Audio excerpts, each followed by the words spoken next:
నమస్తే, welcome to whistle.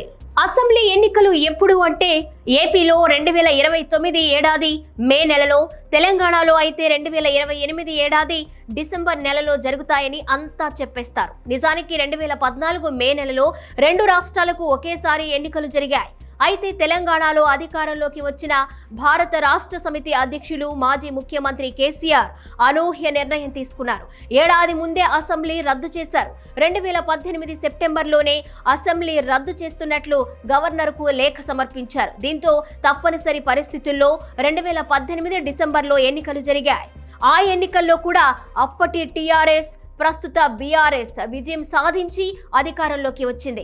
ఆ తరువాత సరిగ్గా 5 ఏళ్లకు 2023 డిసెంబర్లో తెలంగాణ అసెంబ్లీ ఎన్నికలు జరిగాయి. ఆ ఎన్నికల్లో కాంగ్రెస్ పార్టీ ఘన విజయం సాధించి అధికారంలోకి వచ్చింది. ఇక ప్రస్తుతం తెలంగాణలో మున్సిపల్ ఎన్నికలు జరుగుతున్నాయి. ఈ నేపథ్యంలోనే అసెంబ్లీ ఎన్నికలపై ముఖ్యమంత్రి రేవంత్ రెడ్డి సంచలన వ్యాఖ్యలు చేశారు. తెలంగాణ అసెంబ్లీ ఎన్నికల షెడ్యూల్ ప్రకారం 2028 చివర్లో జరగాల్సి ఉంది. అయితే షెడ్యూల్ మారుతుందని వెల్లడించారు ఆయన. అదేవిధంగా జిల్లాల రద్దు, కొత్త జిల్లాల ఏర్పాటు ఆలోచనే లేదని రేవంత్ తేల్చి చెప్పారు. జిల్లాల ఏర్పాటు పైన చర్చ జరుగుతున్న వేళ రేవంత్ వ్యాఖ్యలు ఆసక్తికరంగా మారాయి. జైలుకు పోవడానికి బీఆర్ఎస్ నేతలు పోటీ పడుతున్నారని, చట్ట ప్రకారమే చర్యలు ఉంటాయని స్పష్టం చేశారు ఆయన. ఇక పార్లమెంటు నియోజకవర్గాల పునర్విభజన పైన తన అభిప్రాయం తేల్చి చెప్పారు రేవంత్ రెడ్డి. రాసి పెట్టుకోండి, తెలంగాణ అసెంబ్లీకి నిర్దిష్ట కాల పరిమితి ప్రకారం 2028 డిసెంబర్లో ఎన్నికలు రావాలి. కానీ అప్పుడు కాకుండా 2029లో శాసనసభకు ఎన్నికలు జరుగుతాయి అని సీఎం రేవంత్ రెడ్డి తేల్చి చెప్పారు. పార్లమెంటుకు, దేశంలోని వివిధ రాష్ట్రాల అసెంబ్లీలకు కలిపి ఒకేసారి జమిలి ఎన్నికలు నిర్వహించాలని ప్రధాని మోదీ భావిస్తుండడమే దీనికి కారణమని వివరించారు. ఆ ప్రకారంగా 2029లో పార్లమెంటు ఎన్నికలతో కలిపి తెలంగాణ అసెంబ్లీకి కూడా ఎలక్షన్లు నిర్వహిస్తారని వివరించారు. 2029 నాటికి జనగణనలో కులగణన, పార్లమెంటు నియోజకవర్గాల పునర్విభజన, వాటి సంఖ్య పెంపు, మహిళా రిజర్వేషన్ల అమలు అనేవి బీజేపీ వ్యూహాలుగా ఉన్నాయని సీఎం రేవంత్ రెడ్డి పేర్కొన్నారు.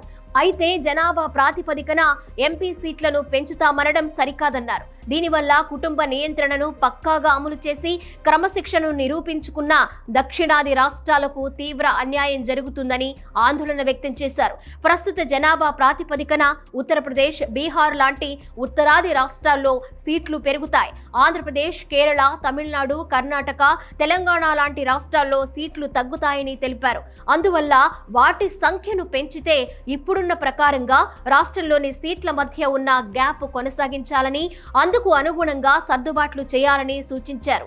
అలా చేయకపోతే పార్లమెంటులో బలం కోసం దక్షిణాది రాష్ట్రాలపై ఆధారపడాల్సిన అవసరమే కేంద్రానికి ఉండదని హెచ్చరించారు.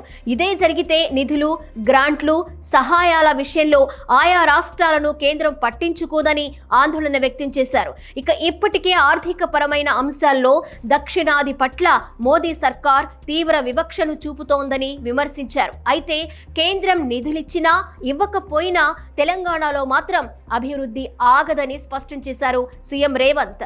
జైలుకు పోతే సీఎం అవుతామనే ఒక భావన సర్వత్రా వ్యాపించిందని అన్నారు. జైలుకు పోయిన జగన్, చంద్రబాబుతో పాటు తాను సీఎం అయ్యామని, అందుకే ఇప్పుడు వాళ్లు కూడా జైలుకు పోవడానికి తహతహలాడుతున్నారని పరోక్షంగా కేటీఆర్, హరీష్ రావును ఉద్దేశించి రేవంత్ ఎద్దేవా చేశారు. 2026 జనవరి 1 నుంచి 2027 మార్చి 31 వరకు దేశంలోని ఏ హద్దులు మార్చడానికి వీల్లేదంటూ కేంద్రం ఆదేశాలు జారీ చేసిందని రేవంత్ రెడ్డి వెల్లడించారు. అందువల్ల ఇప్పటికిప్పుడు జిల్లాల పునర్విభజన ప్రసక్తే ఉండబోదని స్పష్టం చేశారు తెలంగాణ సీఎం.